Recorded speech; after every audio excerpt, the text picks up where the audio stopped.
Cube Radio.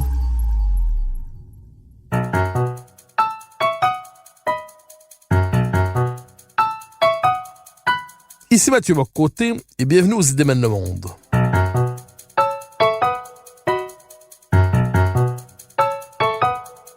Nous chercherons à comprendre, à travers le regard des intellectuels québécois et européens, les grands débats qui façonnent notre monde.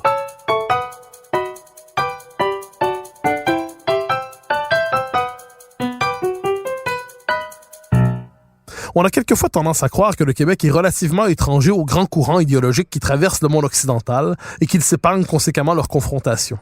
Rien n'est plus faux.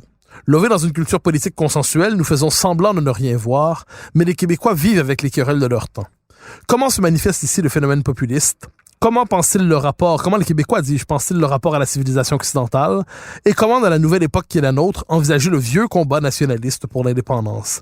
Ces questions, je les poserai à un philosophe méconnu mais essentiel, Richard Gervais, dont l'œuvre, écrite à l'encre du réalisme politique, tranche avec le ronron habituel de la pensée officielle, produite trop souvent par des intellectuels désincarnés et terriblement ennuyants. Richard Gervais, bonjour. Bonjour. Alors, question première sur le contexte politique, parce que vous avez beaucoup écrit au fil des ans sur la question du Québec, sur la question de l'indépendance, la question du nationalisme. Donc, vous êtes revenu très souvent sur ces thèmes, vous êtes engagé autour de ces questions. Et nous sommes dans un moment politique particulier au Québec en ce moment, un nouveau moment politique, certains pourraient dire, remplacement du Parti québécois par la Coalition Avenir Québec, déclassement du souverainisme officiel, mais retour au nationalisme autour des questions identitaires. Comment pourriez-vous caractériser le moment politique que nous vivons au Québec en ce moment? Je pense que la principale caractéristique, c'est un sursaut national. L'électorat québécois, le comportement de l'électorat québécois manifeste un évident sursaut national. Ça a été exprimé lors de l'élection de la CAQ l'an dernier, il y a à peu près 12 mois, l'élection de la CAQ au Québec. Et là, on peut inscrire la remontée du Bloc à Ottawa dans la même foulée, disons, nationaliste. C'est bien sûr pas sous l'égide ou au nom de l'indépendance que ces victoires ont été obtenues. Mais à moins de traiter l'indépendance comme une question pour les anges, complètement séparée, c'est très bon parce que l'indépendance doit être une question posée à l'intérieur de la plus grande question des aspirations de la nation.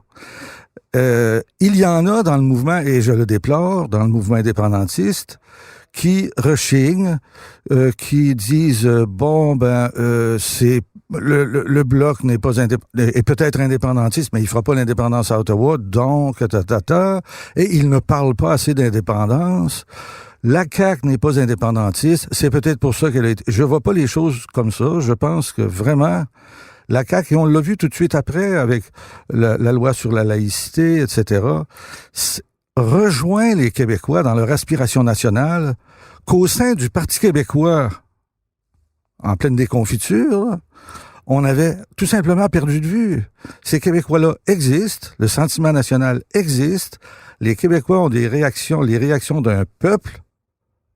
Alors, il faut être dans ce courant-là, il faut être avec eux, pas contre eux, en leur disant que tout à coup, je sais pas quand, on va leur enseigner la pure doctrine de l'indépendance et les vertus d'être maître chez soi. Les Québécois le savent déjà, dans le fond. Alors, c'est un paradoxe politique intéressant, c'est-à-dire c'est en se délivrant d'un souverainisme peut-être épuisé ou vécu de plus en plus à la manière d'un corset qui coupe du réel, que le nationalisme revient. Donc, est-ce qu'on peut dire qu'on passe d'un souverainisme post-national à un nationalisme post-souverainiste? Je pense pas. Peut-être je comprends mal la question, mais je dirais qu'on assiste peut-être à une occasion nouvelle qui nous est donnée de reposer l'indépendance ou la question de l'indépendance à l'intérieur du nationalisme ou des aspirations nationales des Québécois. Et c'est ça qui est normal, là. Imaginez-vous, il y a quelque temps, il y a eu, en septembre, je pense, il y a eu un colloque du Parti québécois. On a redéfini ou défini l'indépendance. Une synergie pour le vivre ensemble. Je sais pas si ça vous appelle beaucoup, là, mais c'est complètement niais, je regrette. L'indépendance, c'est vraiment la souveraineté, le pouvoir plein et entier. C'est un État qui a personne au-dessus de lui. Sinon des partenaires ou des amis ou des ennemis avec lesquels elle doit transiger ou se battre. Mais c'est ça l'indépendance. C'est pas un projet de société multisectoriel où il faudrait convaincre tout le monde et son père. Mais non, c'est un truc politique. Mais les péquistes, 40-50 ans de PQ, ou de péquisme, devrais-je dire, parce que je sais pas ce qui va arriver du PQ, mais j'espère que c'est la mort du péquisme, avait tout perdu ça de vue, là. On essaie de convaincre les gens, on se dit, oui, mais comment, les Québécois sont pas encore rendus là. Mais ils sont rendus là, regardez son comportement électoral, par exemple. C'est majeur, les élections. Les Québécois, ils croient aux élections, c'est un peuple électoral. On est baigné là-dedans. D'accord, on va leur dire, par exemple, il faut changer le mode de scrutin. Mais non, utilisons notre système électoral tel qu'il est, et puis on va réussir, si on est capable de se comporter en homme politique qui, croyons, détenir, une fois qu'on est représentant élu, le pouvoir de décision. Alors, il y a une question qui est fondamentale, c'est un mot qui est très présent dans vos écrits, c'est la question du pouvoir. Oui. C'est-à-dire, très souvent, les souverainistes, ou ceux qu'on appelait comme tels, présentaient leur projet dans une perspective pédagogique. C'est-à-dire, au terme d'un long exercice académique et pédagogique, ils allaient convaincre les Québécois de changer d'idée. Et au terme de cet exercice pédagogique, le Québec deviendrait indépendant en ratifiant tout cela dans un référendum. Donc, une forme de... Et comme si la question du pouvoir était évacuée, or, quand on vous lit, la question centrale, et que vous voulez ramener dans la pensée nationaliste, c'est et la conquête et l'exercice du pouvoir. Comment expliquer le fait que les souverainistes, pendant trop longtemps, aient été étrangers à cette réflexion sur le pouvoir? Je pense que c'est à cause de l'influence idéologique du social-démocratisme, disons ça comme ça, dans la société. Une espèce de progressisme qu'on trouve bien sûr chez les groupes un peu extrémistes, mais qu'on trouve aussi dilué dans la population. Puis, le PQ était très influencé par ça, et je pense même que c'est pour cette raison-là que quand René Lévesque et Claude Morin sont arrivés avec l'idée du référendum, ils ont pu remporter la mise assez rapidement parce que les gens ont dit, devant ce recours au peuple, bravo, c'est la démocratie. On sait ce qu'ils ont fait de la démocratie, puisque les référendums, celui de 95, on se les fait voler, et ils n'ont pas eu le courage de riposter, de refuser le résultat, et d'y aller, quoi. Maintenant, il y avait un autre volet dans votre question qui c'est le rapport au pouvoir, tout simplement, c'est-à-dire le pédagogique au pouvoir. Alors, l'exercice du pouvoir, comment expliquer cette difficulté à exercer le pouvoir? Comment expliquer presque, je dirais, cette absence de la question du pouvoir dans la pensée politique québécoise? C'est majeur. C'est cette absence-là, on peut faire l'histoire du Parti québécois, qui a été donc le parti de l'indépendance pendant des dizaines d'années. On peut faire l'histoire du Parti québécois en rapport avec cette question-là, c'est-à-dire un déni où on écartait la question du pouvoir en pensant pouvoir avoir une politique indépendantiste. Et dès qu'on se trouvait au pouvoir, parce que le Parti québécois a été élu 4-5 fois, ils n'ont jamais fait l'indépendance, c'est quand même significatif, là. Ça veut dire que quand ils arrivaient au pouvoir, non, c'était pas pour eux en tant qu'indépendantistes, c'était pour eux en tant qu'ils laissaient dans le vestiaire l'indépendance. Et là, ils se contentaient. C'est le fameux thème du bon gouvernement. On va être un bon gouvernement. Et le moment venu, on posera aux Québécois la question de l'indépendance dans toute sa pureté. C'est de la frime, au fond. Il faut savoir tirer les leçons de toute cette expérience. On a même malheureusement donné l'exemple aux Catalans et aux Écossais, mais c'est pas un exemple à suivre. Il faut que notre élite politique, là, ceux qu'on élit à l'Assemblée nationale, nos représentants, osent nous représenter, y compris sur la question nationale et sur l'indépendance. Pas renvoyer ça au peuple en disant mais non, c'est pas comme ça. Maintenant, la question du pouvoir, alors là, je pense que c'est pas juste au Québec que ça se vérifie, ça se vérifie dans les démocraties occidentales. C'est comme si la démocratie évoluait vers une conception de la vie politique comme un idéal politique qui serait la disparition du pouvoir. Une espèce de pouvoir, au fond. Si tout le monde avait le pouvoir, ce serait bien. On se rend pas compte que si tout le monde avait le pouvoir, il y aurait plus de pouvoir. Le pouvoir, il faut qu'il y ait quelqu'un qui commande quelque part, puis quelqu'un qui obéit. Alors, et les élections, je pense que notre vie démocratique se porterait mieux, notre vie électorale se porterait mieux si les gens savaient et étaient convaincus par les partis qui se présentent, qui sont en train d'élire, pas des gens qui vont venir les consulter puis qui les écoutent ad vitam aeternam, des gens qui vont décider à leur place pendant 4 ans ou 5 ans ou peu importe. Donc, pour vous, il y a une attente de pouvoir dans la société qui ne trouve pas satisfaction dans la classe politique. Absolument. Des intellectuels pensent que dans le peuple, l'idée que hey, on a besoin d'un homme fort ou d'une femme forte, peu importe, hein, on a besoin de quelqu'un qui décide. Que ça, c'est un peu minus abens, que c'est ça relève d'une sorte de psychologie autoritaire. Psychologie autoritaire, c'est le goût de se faire commander un peu, de se faire brasser. Mais pas du tout. C'est un élément de politique majeur. C'est une vérité politique essentielle. J'ai écrit, je me souviens pas où, que les gens savent, quand ils vont voter, qu'ils votent pour quelqu'un qui va les remplacer pour décider pendant un certain nombre. Pas des gens qui vont revenir les consulter. Puis, tu sais, là, nos politiciens qui se promènent, vous savez, je vais être à votre écoute, puis tout ça. Les gens se détournent de ça, on se rend pas compte, tu sais. Puis on gagnera pas des élections en faisant appel, je sais pas, c'est pas des exercices d'enfant de cœur là, qu'on fait, c'est pour détenir le pouvoir, puis il faut oser. Alors, il y a une forme de consultationnite, finalement, qui piège une forme de démocratie devenue étrangère au pouvoir, comme si, je résume, tout le discours sur la société civile, sur la consultation permanente, en dernière instance, c'est qu'on en vient à oublier l'idée que la démocratie est certes fondamentale, mais ce n'est, en dernière instance, qu'une forme d'organisation du pouvoir dans la société, une manière de partager, d'institutionnaliser la souveraineté, mais pas de l'abolir. Mais voilà, la démocratie, c'est un mode de distribution du pouvoir, un mode d'exercice du pouvoir. C'est pas une façon de s'en débarrasser. Hein? Il y a eu les dynasties, bon, etc. Maintenant, on a de la démocratie représentative, on élit des représentants, c'est très bien, et les Québécois sont très bien dans ce système-là. Mais il y a un courant de pensée puissant, et surtout une espèce d'idéologie, je dirais, plus ou moins dormante ou qui végète, qui est là. Alors, il y a des intellectuels qui disent non, la vraie démocratie, ce serait la démocratie directe. Mais la démocratie directe, ça existe pas. La démocratie directe, là, c'est de l'anarchisme. C'est au fond penser que le peuple va se diriger lui-même.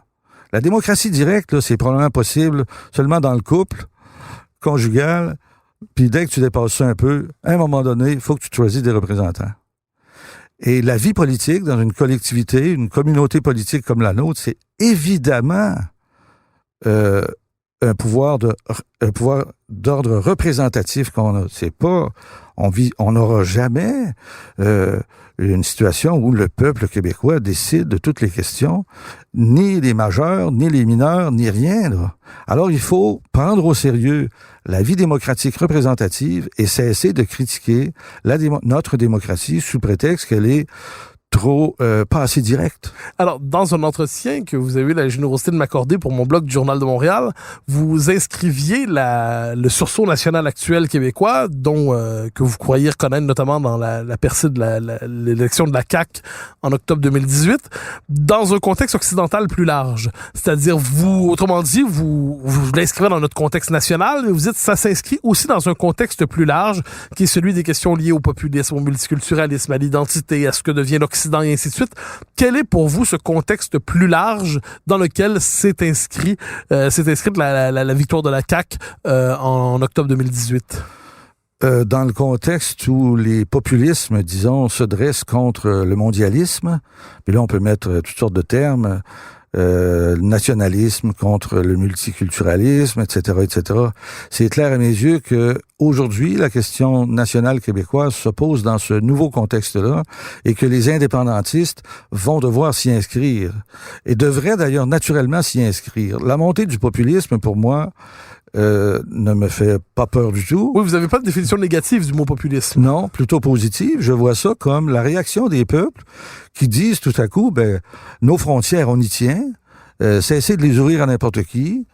C'est la réaction des peuples qui t'occupent. Dit, coudonc, on a une langue ici, on veut qu'elle soit respectée, on sait ce que ça veut dire au Québec.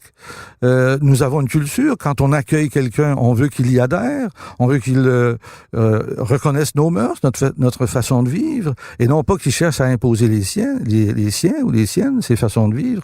Non, alors, c'est un réveil populaire, je vois ça comme ça. Les journalistes ont eu tendance, mais c'est parce qu'ils appartiennent beaucoup à l'espèce de gauche progressiste, les journalistes de nos grands médias, ont eu tendance donc à traiter ce mot-là de façon négative. Un populiste, c'était quelqu'un dont il faut se méfier, et je suis pas du tout de cet avis. Alors, vous dites le combat québécois de se repenser dans ce contexte.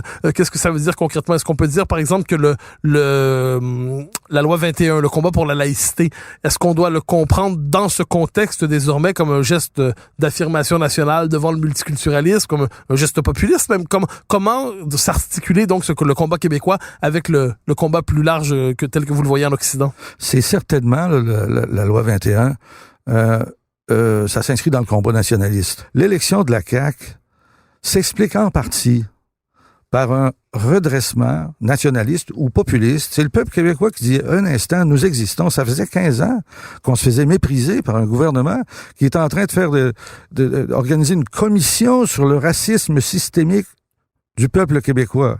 Ça veut dire vous, moi, ma soeur, mon frère, mes tantes, mais on tombe où? On va où, là? C'est extrêmement méprisant. Puis je pense que les Québécois ont dit non à ça. Non seulement ils ont élu la CAQ, mais avec une forte majorité, et la CAQ nous a débarrassés de ce gouvernement. Ce n'est pas le Parti québécois qui avait l'indépendance à coller à sa boutonnière, c'est la CAQ qui nous a débarrassés de ce gouvernement méprisant qu'a été le gouvernement libéral. Maintenant, oui, je pense que la loi 21, ça fait partie du sursaut de la nation. Quand François Legault a voulu justifier ce projet de loi-là, c'était un projet à ce moment-là, je crois, si ma mémoire est bonne, il a fini son discours par une phrase que j'ai trouvée formidable. Il a dit, tout simplement parce qu'au Québec, c'est comme ça qu'on vit. Mais c'est ça. Ceux qui veulent pas, ceux qui le refusent d'ailleurs, se recrutent dans les rangs des fédéralistes. C'est la même gang, si vous voulez. Non, mais il faut, et je trouve ça sain.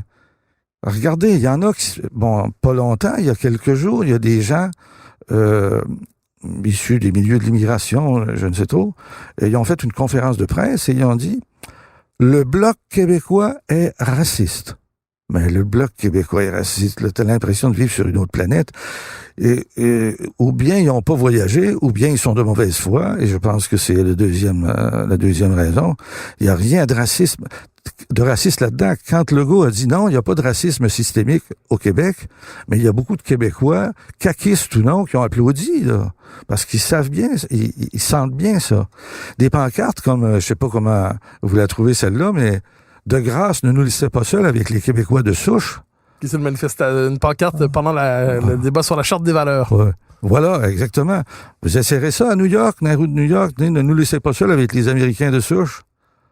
Non, mais c'est impossible, c'est parce qu'eux savent, et ça c'est le problème que nous avons, structurel, eux savent qu'ils font des pareilles banderoles, puis ça a passé partout dans le monde, la banderole. Eux savent qu'ils peuvent s'appuyer sur les institutions canadiennes pour les défendre, pour les justifier, les défendre le cas échéant. Alors, c'est le problème du carcan canadien dans lequel nous sommes. Alors, le débat, je nous éloigne du Québec juste un instant. Le débat, non pas souverainiste fédéraliste dans ce cas-là, mais populiste et mondialiste, pour reprendre vos mots.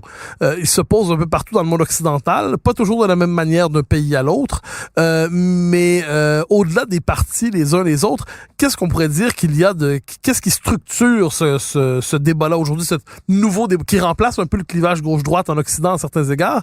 Qu'est-ce qui est au cœur de cet affrontement entre populistes et mondialistes ou nationalistes et multiculturalistes? Il y a plusieurs manières de le nommer finalement. Quels sont les grands éléments qui structurent ce nouveau clivage politique dans le monde occidental? Comme je viens de le dire, c'est un sursaut. C'est les peuples qui disent « Nous existons ». Nous avons le droit d'exister, et cela suppose des frontières, cela suppose un système scolaire qui n'est pas dispersé dans de multiples cultures, cela suppose toutes les choses qu'on connaît, et qu'on est capable de vivre lorsqu'on vit dans une nation. Une nation, sur un territoire donné, ça a des frontières, ça a une administration, ça a des choses qu'on doit respecter. C'est pas l'ouverture à tout. Alors, il y a une réaction, mais pourquoi?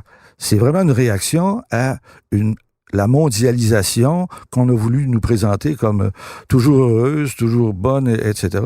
Les gens, on disent, mais ça marche pas. C'est pas juste la question, là. On n'est plus, là.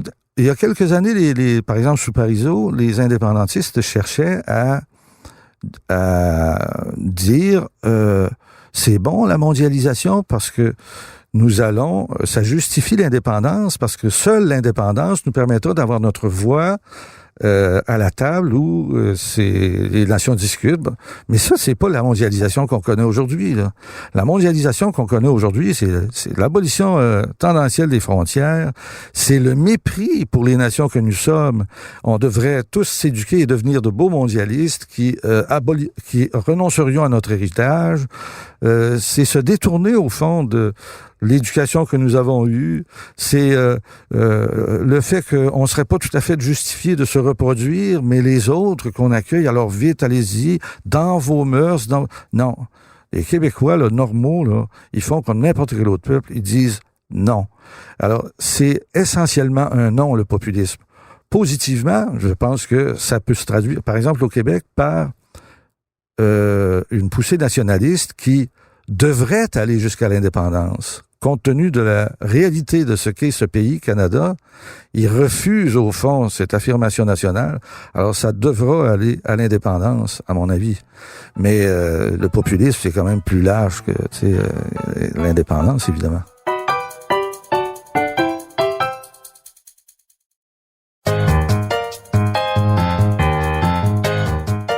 Alors, parmi vous évoquez le mot populisme, vous avez noté qu'il est généralement mal considéré par le système médiatique, par les élites en place, ce qui n'est pas sans lien avec une autre question tout aussi importante, celle du politiquement correct, c'est-à-dire qui domine un peu l'espace public dans le monde occidental, qui a tendance à pathologiser, à phobiser plusieurs réactions populaires. Donc, la critique de l'Europe devient de l'europhobie, la critique de l'islam ou de l'islamisme devient de l'islamophobie, la critique de la théorie du genre devient de la transphobie, et ainsi de suite.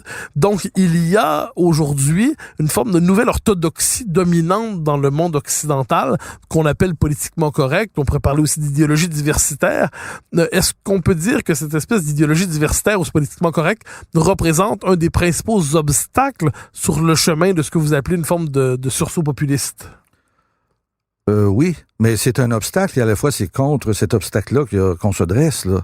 Au Canada, ceux qui encouragent ce diversitarisme, c'est un mot que vous connaissez très bien, ce sont les multiculturalistes, c'est Justin Trudeau, et ça a été d'ailleurs, je crois, c'est pas pour rien que Trudeau, père, a été un des premiers à introduire ça, et Trudeau, fils, s'est transformé en globe-trotteur du multiculturalisme dans le monde. C'est qu'au fond, on l'a essayé sur le peuple québécois. C'était un bon outil pour mater le Québécois, diaboliser ses réactions nationales, au fond. Alors, ouvrez-vous, puis à la limite, vous n'êtes plus rien. Alors, ça a été donc peut-être beaucoup pensé au Canada. À partir du Canada, en tout cas, il a été exporté dans le monde. Mais l'important, je pense, là, il faut bien se rendre compte que cette idéologie qui nous semble elle est mondialiste, mais elle n'est pas mondiale. Loin de là. Si vous faites le tour de la planète, vous allez vous rendre compte que, au fond, c'est en Europe et au Canada que le multiculturalisme trouve ses défenseurs. Partout ailleurs, partout ailleurs. Aux États-Unis, à côté de nous, Trump, c'est un nationaliste, c'est un populiste, il est aussi beaucoup détesté. Parce que c'est un mal appris, mais si vous regardez ses politiques, c'est des politiques nationalistes, etc. On est pas mal mieux, on serait pas mal mieux avec un Trump ici qu'avec Justin Trudeau, là. Ses mauvaises manières mises à part, parce que c'est quand même un personnage extrêmement bizarre et même peut-être dangereux. Mais la Hongrie, l'Italie, donc les pays d'Europe réagissent contre ça et ils élisent des leaders qui sont pas européanistes, qui sont pas mondialistes. Alors, c'est pas du tout une tendance. La mondialisation se veut et a de grands moyens pour se faire valoir, mais c'est pas une tendance politique généralisée. Aller en Amérique latine, vous allez compter, il y en a pas. C'est le mondialisme. C'est une des nations très nationalistes et dirigées par des leaders nationalistes. Aller en Afrique, etc. Alors, il faut bien regarder la réalité. Et je pense que l'avenir de l'indépendance ou de l'indépendantisme est de s'inscrire dans ce courant-là. Et puis, on évitera les pièges que tout courant politique amène avec lui. Ça, c'est pas un problème, ou c'en est un, mais de toute façon, quand on fait de la politique, faut oser les affronter, ce genre de problème. Alors, je vous relance un instant justement sur peut-être cette spécificité occidentale qui est le politiquement correct. On le voit, c'est une forme de logique de censure aussi. On a ce sentiment un peu partout présent dans le monde occidental aujourd'hui que certaines réalités ne peuvent plus être mentionnées, ou alors plus largement qu'on ne s'inscrit dans l'espace public en prenant le risque d'être accusé de dérapage et ainsi de suite. On l'a même vu ici. Je me permets de donner quelques exemples tirés des années récentes. Des interdictions de conférences dans l'université, ce qui s'est passé avec Kanata, ce qui s'est passé avec Slav, la tentation de plus en plus grande de faire taire ceux finalement d'interdire d'accès à l'espace public, ceux qui transgressent les codes du politiquement correct. Est-ce que de ce point de vue, il y a une forme de nouvel autoritarisme, ce progressisme médiatique, est-ce qu'il porte lui-même un nouvel autoritarisme qui ne dit pas son nom? Sans doute. Même peut-être de totalitarisme. Parce que, vous savez, les totalitarismes que j'ai un peu étudiés... Là, vous avez consacré un ouvrage d'ailleurs, Dialectique et totalitarisme. Oui, c'était le fruit de la révolution, c'était le fruit du révolutionnarisme. Avant d'être des totalitaires en place et au pouvoir, on avait des révolutionnaires. Et les révolutionnaires ici, ou les révolutionnaristes, ne le savent peut-être pas, là, mais c'est de la graine de totalitarisme. Et c'est pourquoi je pense qu'ils entrent si facilement dans des trucs de toute évidence antidémocratiques, de toute évidence irrespectueux pour le débat public. Interdire la parole à quelqu'un, c'est contraire à ce qu'on pense correct dans notre société, puis on est une société correcte. Et comment ça se fait qu'on arrive à ces extrêmes-là? Est-ce qu'il n'y a pas un aveu de faiblesse en passant là-dedans? Je le sais pas, mais c'est très casse-pied, et je crois qu'on est beaucoup trop laxiste devant ça. Il faut aussi savoir d'où vient cette parole ostracisante, qui veut tout censurer, qui veut interdire même le droit de s'exprimer, des conférences par exemple. D'où ça vient? C'est le milieu universitaire, surtout du côté des sciences sociales, qui produit à la tonne des intellectuels qui finissent par se prendre pour d'autres, complètement déconnectés, et qui croient que, par exemple, les femmes sont des hommes, les hommes sont des femmes, que nous sommes tous des immigrants. Ça répercute ça à bouche que veux-tu. C'est ridicule. Qui prétend que les sexes n'existent pas. Bon, les toilettes non genrées, c'est pas ma tasse de thé, en tout cas. Non, mais on est trop laxiste devant ça. C'est ça que je veux dire. Il faut finir par comprendre qu'il y a une répression qui est légitime dans une société qui se tient. Et j'appartiens à une société qui se tient. Mais est-ce qu'inversement, certains de ces progressistes ne vous diraient pas, ils reprendraient votre propos, il y a une répression légitime, mais leur répression légitime, c'est la répression de ce qu'ils croient être une société conservatrice, patriarcale, réactionnaire, identitaire et tout le tralala. Donc, est-ce que dans leur esprit, il ne s'agit pas de retourner la répression contre ce qu'on pourrait appeler le monde d'hier, le vieux monde, qui serait porteur justement de toutes ces phobies, et pour que naisse l'homme nouveau diversitaire, il serait nécessaire de proscrire, d'interdire, de chasser, de censurer de l'espace public ceux qui contredisent la bonne nouvelle diversitaire? Non, mais il faut s'entendre, je parlais de répression, mais réprimer les actes répréhensifs. La casse, on met la casse, par exemple, dans un local universitaire où on annonce une conférence parce qu'on n'aime pas ce que... Ça, c'est une chose. Il faut réprimer ça. Mais laisser parler ceux-là même qui font la casse ou qui sont extrémistes, il faut les laisser parler, mais il faut les combattre aussi dans la parole. Il faut pas être gêné puis dire tout à coup, peut-être que je suis xénophobe, islamophobe, homophobe. Non, faut y aller gaiement, puis sans se censurer. Mais d'où vient justement cette capacité cette disposition naturelle pas naturelle, mais cette disposition à la culpabilisation on pourrait dire des populations, des peuples occidentaux, c'est-à-dire ce sentiment toujours que dès qu'on dit quelque chose, on est coupable d'une phobie, on est coupable d'un dérapage, on se rend coupable de pensées inacceptables, de crimes pensés, aurait dit Orwell. Oui. D'où vient ce sentiment d'être toujours coupable? La première réponse qui me vient, moi, c'est le fruit de décennies de charte des droits de la personne.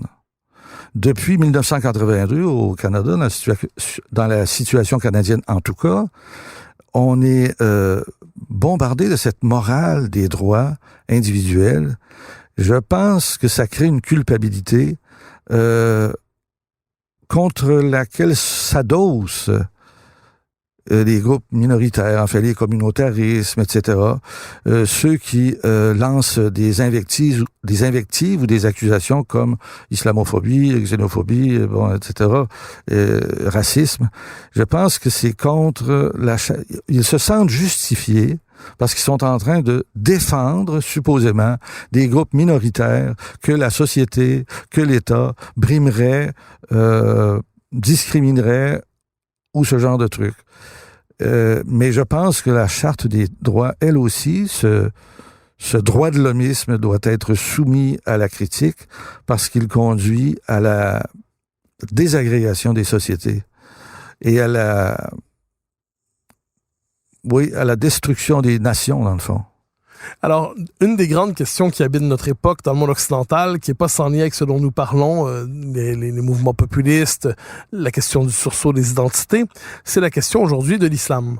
C'est-à-dire de l'islam et de l'islamisme. Je distingue les deux questions, mais par ailleurs, on pourrait dire de l'islam, c'est-à-dire la présence de plus en plus dans nos sociétés d'une civilisation avec laquelle il y a une dimension conflictuelle, et de l'islamisme, qui est autre chose. C'est une idéologie conquérante qui entend véritablement soumettre le monde occidental et plus largement le monde dans son ensemble à ses prescriptions idéologiques.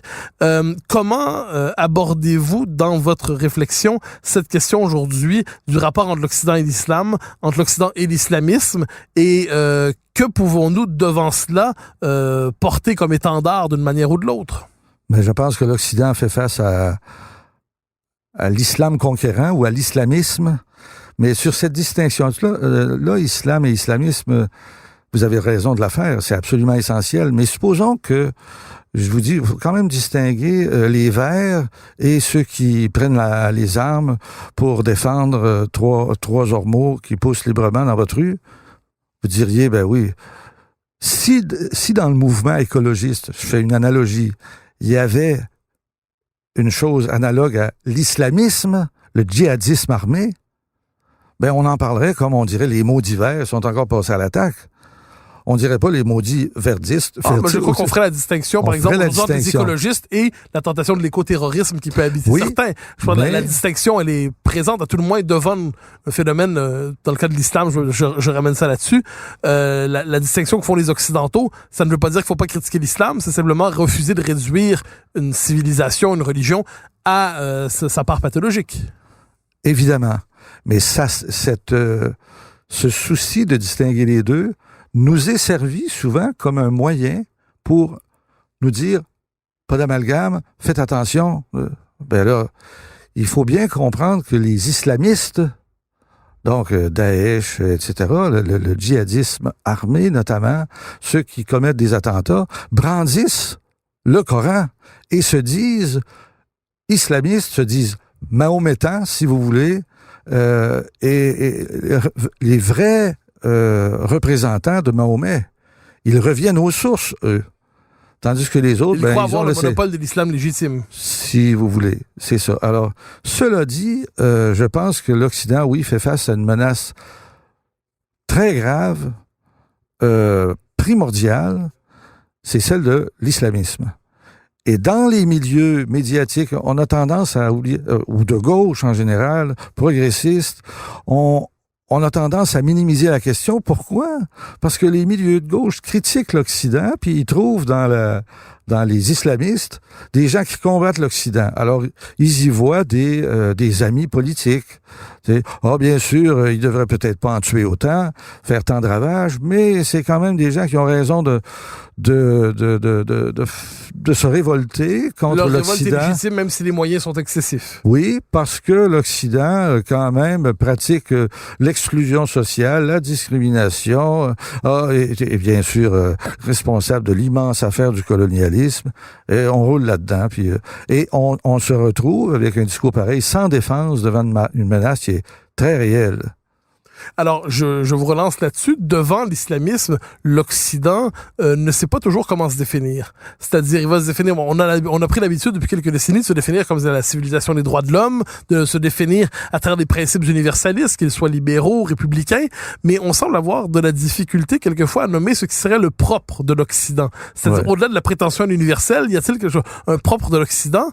Et de ce point de vue, certains disent, l'héritage du christianisme est insurmontable dans la définition du monde occidental, ne serait-ce que parce que c'est ainsi que nous sommes nommés par l'ennemi. C'est-à-dire, quand les islamistes attaquent, ils disent, nous attaquons les décadents et les croisés. Manière comme l'autre de référer à une longue histoire. Est-ce que, de ce point de vue, on peut croire que les nations occidentales ne pourront s'opposer à l'islamisme véritablement qu'en se réappropriant un patrimoine de civilisation qu'elles ont eu tendance à laisser de côté pour différentes raisons au fil des dernières décennies? Je le pense. Absolument, je le pense. L'idéologie des droits de l'homme, cet universalisme abstrait ne suffira pas pour faire face à la menace d'une autre civilisation, la civilisation islamique. Et dans le débat sur la laïcité, d'ailleurs, moi je suis bien d'accord avec la loi sur la laïcité, tout ça, mais bien sûr l'État doit être neutre devant les religions, mais est-ce que l'État peut être neutre devant la civilisation?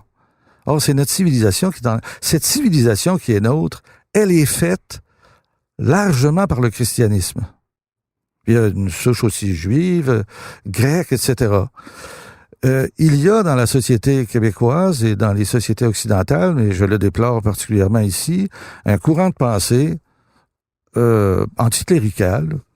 Le mouvement laïque québécois en est une des officines, qui pense que là, c'est l'occasion de combattre toutes les religions. On fait face à l'islam ou à l'islamisme, ben voyez-vous, encore la religion qui nous fait des problèmes. Mais non, je pense que l'intelligence devant les religions consiste d'abord à les distinguer. Et c'est évident que le christianisme, c'est pas du tout comparable à l'islam. 2, de toute manière, c'est notre culture, c'est notre identité. Et il va falloir la revendiquer à nouveau pour pouvoir faire vraiment face à l'islamisme. Je le pense. Alors, toujours dans cet esprit, est-ce que ça ne nous oblige pas, au-delà de la question du christianisme, est-ce que ça oblige pas une partie, dans la pensée politique même en Occident, à sortir d'un certain universalisme, je dis pas condamner l'universalisme, mais ne pas s'y enfermer, la nécessité pour chaque peuple, finalement, de retrouver ce qu'on pourrait appeler son substrat identitaire, sa culture particulière. Autrement dit, ce qui n'est pas transposable, ce qui n'est pas interchangeable. Est-ce que, de ce point de vue, il nous est nécessaire aujourd'hui de retrouver une définition substantielle, pardonnez-moi la parole, du contrat politique, du lien politique? Oui, moi je pense que les nations ont encore de beaux jours devant elles. L'humanité se distingue en nations, et ce n'est pas pour rien. Contre les grands empires, les nations se sont dressées, puis je vois aujourd'hui un peu renaître un mouvement comme impérialiste, un nouvel empire qui voudrait au fond se débarrasser des nations. Les nations existent et il faut bien poser l'articulation entre l'universalisme et le particularisme national. Il y a des principes moraux qui sont manifestement universels, on serait tout le monde d'accord là-dessus, mais c'est à travers notre identité particulière, nationale, qu'on vit. Par exemple, on va avoir un code civil qui va être conforme à de grands principes moraux, et il ne sera pas pareil comme le code juridique de telle autre nation, etc. Alors, c'est ça que veut laminer, au fond, le mondialisme. Et c'est contre ça que je pense que les peuples se lèvent avec raison. Et les peuples se levant avec raison, tu as des intellectuels qui sévissent dans les médias qui disent « Ah, il faut se méfier de leurs réactions. » Mais non, mais c'est ces intellectuels-là qui sont dans les patates et qui sont désincarnés, là. Je sais pas si j'ai bien répondu à votre question. Oui, en tout cas, ça m'a amené là-dessus. Alors, il nous reste le temps d'une dernière question et je reviendrai pour cela à la question du Québec pour reprendre l'ensemble de notre discussion à la lumière de la question québécoise désormais. Il y a en ce moment, vous l'avez dit, un sursaut national au Québec. Ce sursaut national est indissociable d'une espèce de sursaut que l'on voit ailleurs en Occident. Il est indissociable d'une réappropriation des identités collectives. Donc tout ça, on le comprend. Se pose néanmoins la vieille question de l'indépendance du Québec. Je vous y ramène parce que c'est au cœur de votre réflexion aussi. Est-ce qu'il est possible de croire que le peuple québécois, après 2 échecs référendaires, que le peuple québécois, après avoir multiplié les échecs finalement politiques assez fondamentaux, est-ce que le peuple québécois serait peut-être épuisé sur le plan politique? Le croyez-vous encore avec la vigueur suffisante pour être capable de mener le combat pour l'indépendance? Est-ce qu'on peut l'imaginer à court ou moyen terme, ou si elle survient, ça va être de manière un peu inattendue au terme d'une crise que l'on ne peut prévoir pour l'instant? Autrement dit, est-ce que le peuple québécois peut encore faire l'indépendance volontairement, ou si elle arrive, est-ce que ça va être une forme de hasard absolument inattendu, pas hasard, mais d'imprévu dans notre histoire? Probablement ni l'un ni l'autre. Ça sera pas un hasard totalement, mais ça va. On peut le prédire un peu. On peut prédire que, par exemple, à force de recevoir, de se faire infliger des refus par Ottawa, si le gouvernement québécois continuait dans la veine qu'il a adoptée maintenant, encore que le gouvernement de la CAQ soit très ambigu, là, mais disons qu'il affirmerait davantage ce côté nationaliste. Le Québec veut vivre de telle façon, intégrer les immigrants de telle façon, avoir tel rapport avec l'islam, etc. Clairement. Il va forcément subir les refus d'Ottawa. Parce que c'est diamétralement opposé au multiculturalisme. Et le multiculturalisme, rappelons-nous, c'est un moyen inventé pour nous mater, là. Alors, je pense que les Québécois sont encore en profonde réaction contre ça, et il faut que les indépendantistes, faut pas que les indépendantistes lèvent le nez là-dessus, il faut que les indépendantistes soient dans la même mouvance. Comment faire valoir? Je pense que ça viendra d'une crise à un moment donné. La sortie de ça ne pourra se faire pas par un référendum. Les gens n'en veulent pas de référendum, mais c'est pas pour rien. C'est pas non plus en disant il faut parler davantage d'indépendance. J'ai été à un panel hier, beaucoup de gens disaient il faut parler plus d'indépendance. Mais voyons, si on partait de l'idée que les gens, au fond, ils le sont d'ailleurs, d'accord, l'idée fondamentale de l'indépendance, c'est mettre chez nous. La plupart des Québécois sont d'accord avec ça. Donc, partons de là et faisons valoir l'indépendance. Mais si nos chefs politiques, les candidats qu'on élit aux élections, sont convaincus que la décision ne leur revient pas, l'indépendance n'aura jamais lieu. C'est ça la clé, à mon avis. Que ce soit la CAQ ou le PQ ou n'importe quel parti, c'est à l'Assemblée nationale que se décidera la question de l'indépendance. On vote la loi de l'indépendance, vous me direz, on me dit, mais il va y avoir une crise, ben oui, il va y avoir une crise. Tu sais, on a voté la loi 99 sous Bouchard, c'était quand même pas un gouvernement révolutionnaire. La loi 99, elle est là, un peu suspendue parce que elle est soumise à des poursuites. Je pense que c'est rendu en Cour suprême avec Henderson, si je ne me trompe pas. Mais la loi est là. On dirait, par exemple, que sur la laïcité, on refuse d'admettre les contestations qui s'en viennent. On met ça sur le coup de la loi de la clause non-obstant. Bien, ça sera là. Mais à un moment donné, on votera l'indépendance et on verra. Il faut savoir faire. Ça sera une crise. Ça sera certainement une crise. Mais j'aime bien mieux ça que l'abandon qu'on a commis, la renonciation qu'on a commis en 95 en concédant la victoire à l'adversaire qui venait de nous voler le référendum. Ça a été une grave erreur politique commise par nos plus grands d'ailleurs. C'est dommage, mais c'est ça. Alors, sur ces considérations dernières sur la question nationale, Richard Gervais, je vous remercie pour votre présence au Se démène le monde. Merci infiniment. C'est moi qui vous remercie.